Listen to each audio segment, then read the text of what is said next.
everybody, it's TCGBL here, and I just wanted to go over my new deck that I've been playing. This is the most recent build. It's quite heavily based off of Punkadge's slash Ethnic Smoke's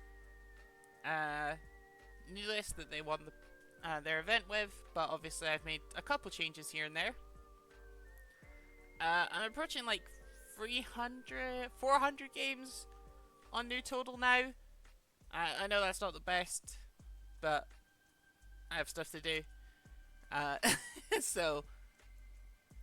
But with this build in particular, I have reached 100 things, and the clickbaity title, I have 80% win rate! So imagine what a good player could do. But yeah, this deck seems really solid. I've managed to get an 80% win rate against, obviously, Talishar, so don't take too much credit for it, but it feels like a very solid build.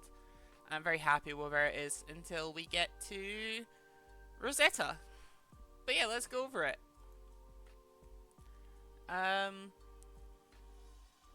So we have like our main board. This is basically stuff that gets played in every single matchup. Minus surgicals, but that one really only comes out for new.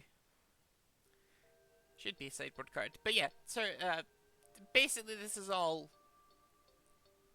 main board. We'll just quickly go over it.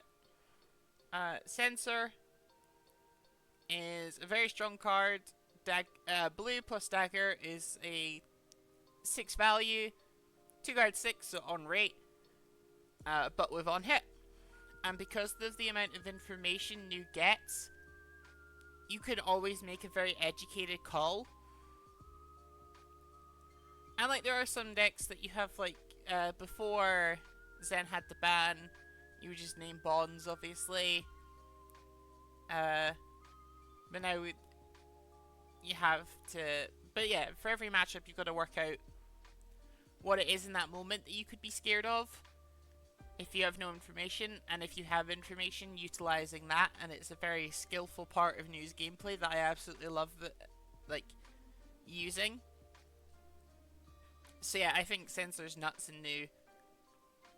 As long as you're a skilled pilot with it and know what to look out for in other matchups. Which, if you're a new pilot,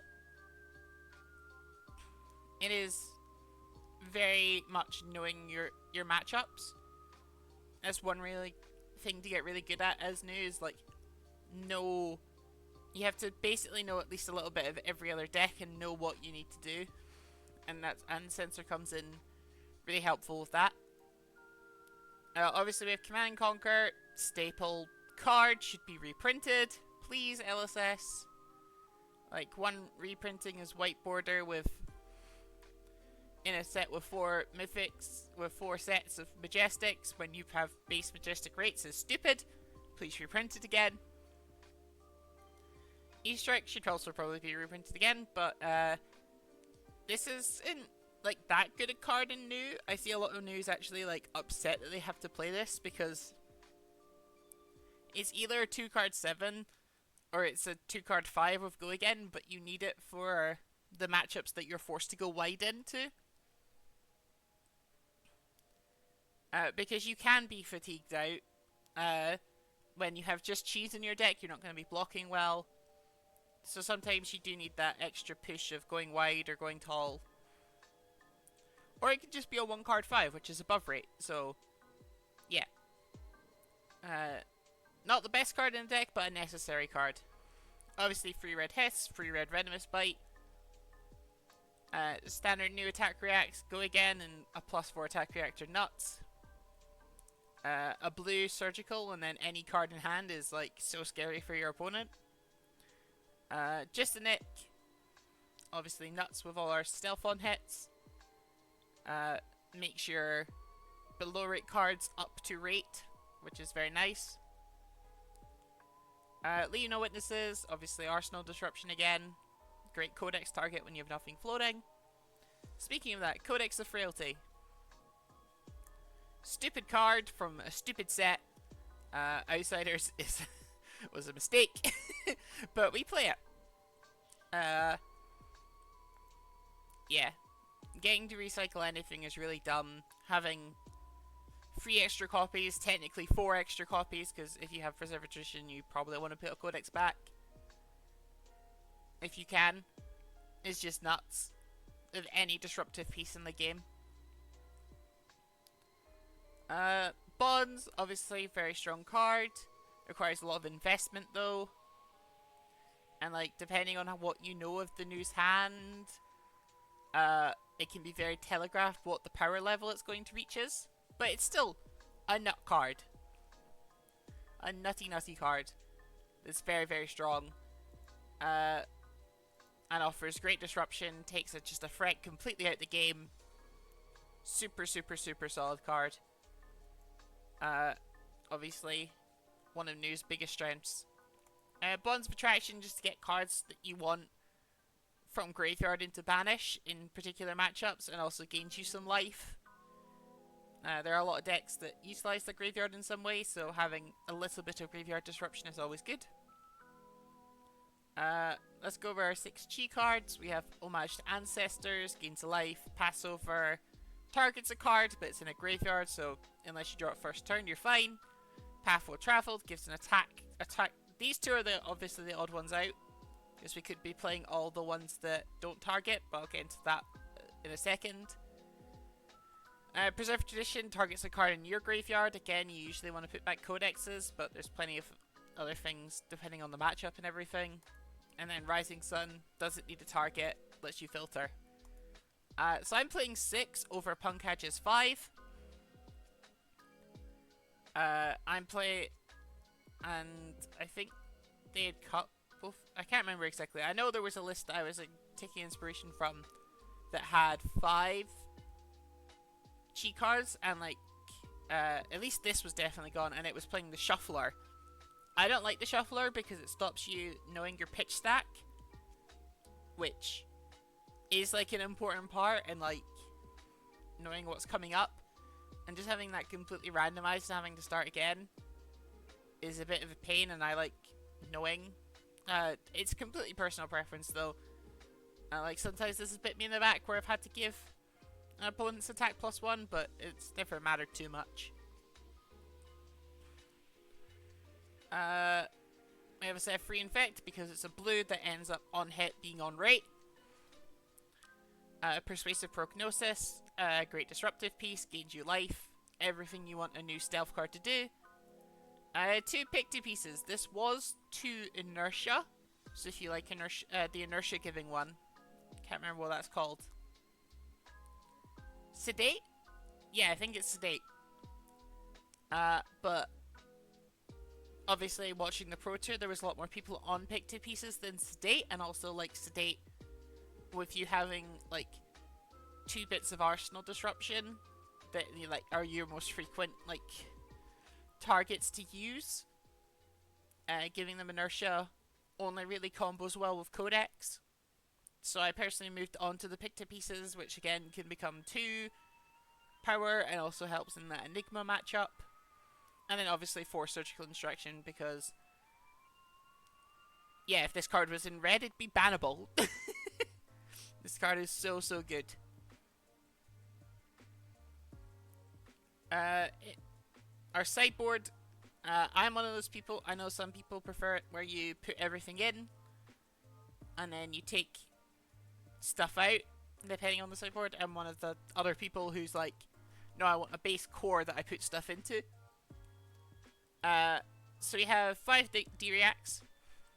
These were Oasis, but honestly, a good Kano is going to beat you anyway. And a bad Kano is going to lose without Oasis, so yeah. A good Kano is going to win, a bad Kano is going to lose regardless. So I'd rather have the 0 for 4. Looking for a scrap, again, that go wide damage that Assassin is missing. Siren's Call, very controversial card. I do think it should probably give the opponent a ponder. I don't think you should draw them a card, but I think it could give them a ponder, like Lost and Vault and other disruptive pieces do. But honestly, it's so strong, and also it can be very situational. Like there's ups and downs to everything, but yeah, very, very nutty card in matchups where you can afford to play it. Weakest Link, very good in this meta, obviously, with a bunch of Transcend cards. Very much think this is a staple at the moment.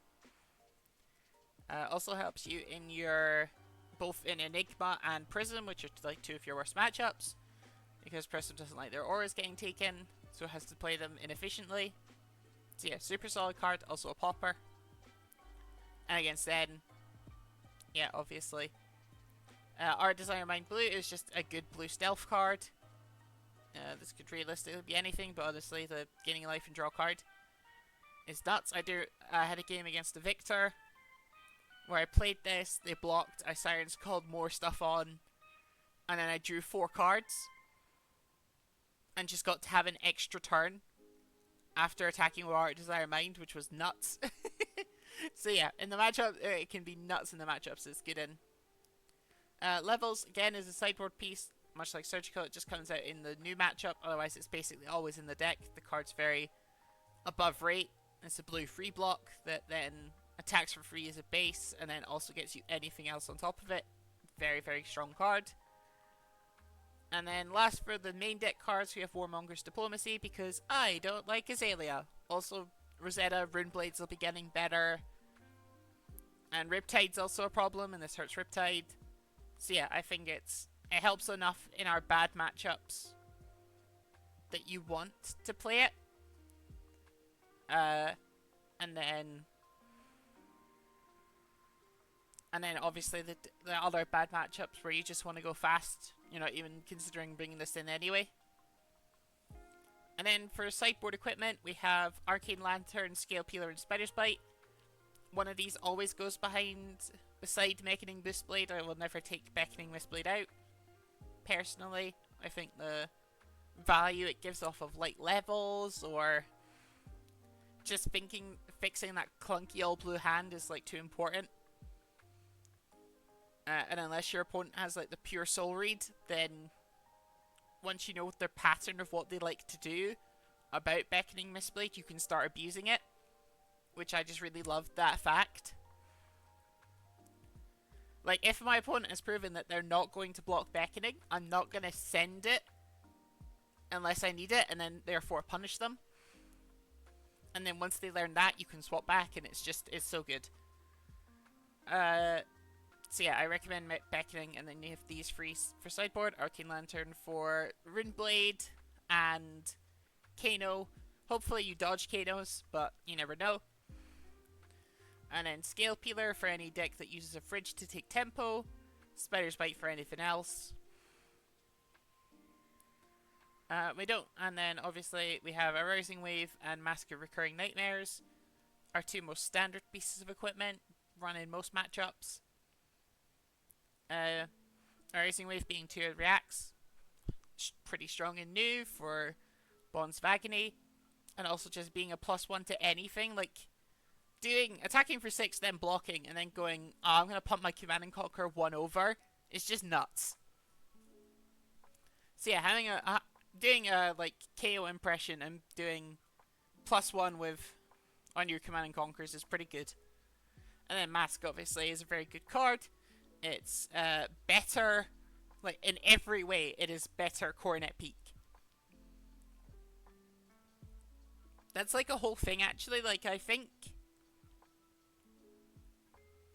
Iyslander is like a much weaker version of New. Like if you put Iyslander back in this format, I think New just like gobbles her up. But yeah, this is like better Coronet Peak, which is insane. And that's coming from a person who has the Cold Foil Icelanders and Cold Foil Wading Moons and everything. Like, I love Iyslander, but this is just better. And then we have the Northern Hood.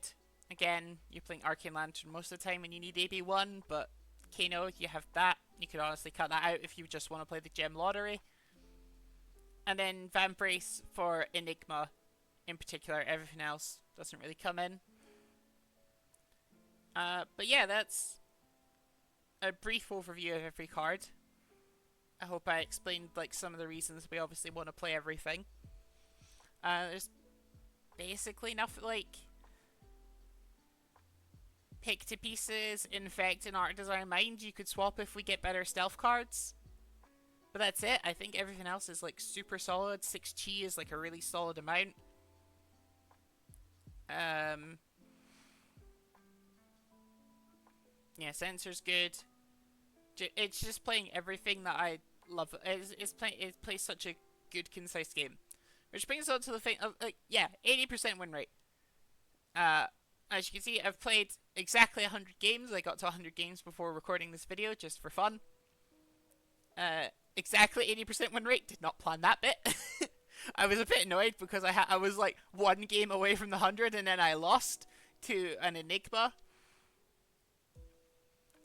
Because I forgot to bring Vambrace in, so I could have had 81, but never mind. Yeah, as you can see the matchups, Azalea's pretty hard, which is why I like having Warmongers. Everything else I've been fairly positive into. I've had 1 random dash game, obviously, where I lost. I haven't faced a lot of KOs, but I think that's because KO players... If you want to play the best aggro deck in the format, you just play Zen right now, which means that there's not, like, KO die... Like, the only people playing KO are KO diehards now. He's not just the meta now. But yeah,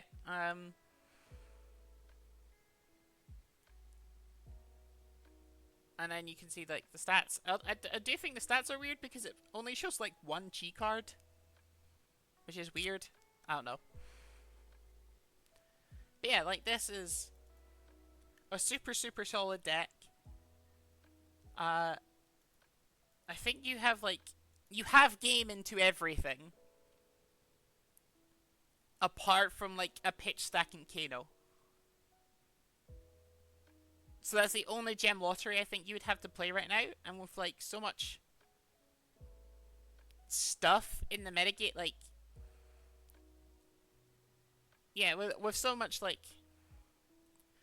I know a lot of people don't like this meta. I've actually greatly enjoyed. Mainly just because I play Nu, and I think, like, she has a lot of skill expression. And, like, a lot of tempo manipulation, and just... There's a lot of to Nu I enjoy, which I wasn't having in Heavy Hitters meta, which pissed me at odds with the rest of the Fab community, but oh well.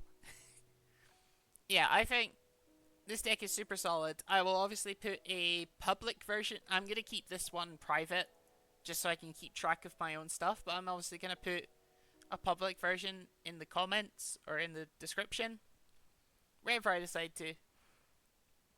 That'll let other people try this list. I think it's super solid. Again, it is mostly just punk edges, but, like, yeah. After playing, like, 100 games with it, I feel like I've got this deck really down, and I wanted to share it. But yeah, if you want to see, like... There's my current new deck. And then we have this one, which I posted before. Oh, that only has 10 games.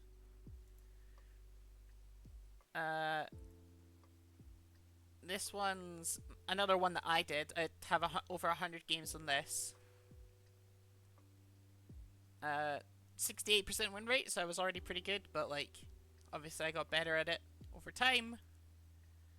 And then lastly, this is the original combo new deck that I posted. That one got a lot of public attention. And then all of a sudden, like, these massive things started appearing, but, like, that's because it was, like, early day one-ish new. And, like, yeah, the deck's improved a lot since then. But yeah, I hope you find this helpful. Again, I just think Nu is in such a good... is obviously in such a good position, hence why she's meta. She has game into everything. Maybe not, like, super good game, but she does have that ability to win most matchups. Yeah, I really love this deck. It's reinvigorated my love for Fab. Like, during Heavy Hitters, I wasn't playing enough, like, a lot, because there wasn't that control deck, and this has just reinvigorated my love for this game. And I can't wait to eventually one day get to play competitively again, and get to play with stuff like this. And also Verdance. If you haven't seen, I've been messing around with a little bit with Verdance already, because I'm very excited for her. as a wizard player. But yeah, that's all. Bit rambly at the end there, but I hope what I've given is helpful. If you have any questions, please feel free to ask them in the comments. I will basically always respond. If you think I can, if you need elaboration on any particular bit, go ahead. But yeah, having an 80% win rate, I know it's in Talishar, but it feels so good to be able to say that I have that. And like, because that's what like Ethan claims their Levia deck is, and why you should always play Levia at the Pro Tour. So being able to match that feels pretty good. I'm not that good a player. Like I'm okay at the micro of Fab, but I'm not very good at the macro. So yeah, like watching like Xing play at the Pro Tour was amazing. Watching an actual good player pilot knew that amazingly. But yeah, that'll be everything. I hope you enjoyed. I hope you found it helpful. Again, feel free to ask comments. Ask about anything in the comments and I'll respond. I will be back hopefully streaming every Tuesday and weekend sometime on the weekend. Unless I have like a game jam or something. But yeah, no, I'm just so happy to be able to ramble about one of my favourite decks at the moment. Anyway, I hope you all enjoyed and I'll see you soon. Bye!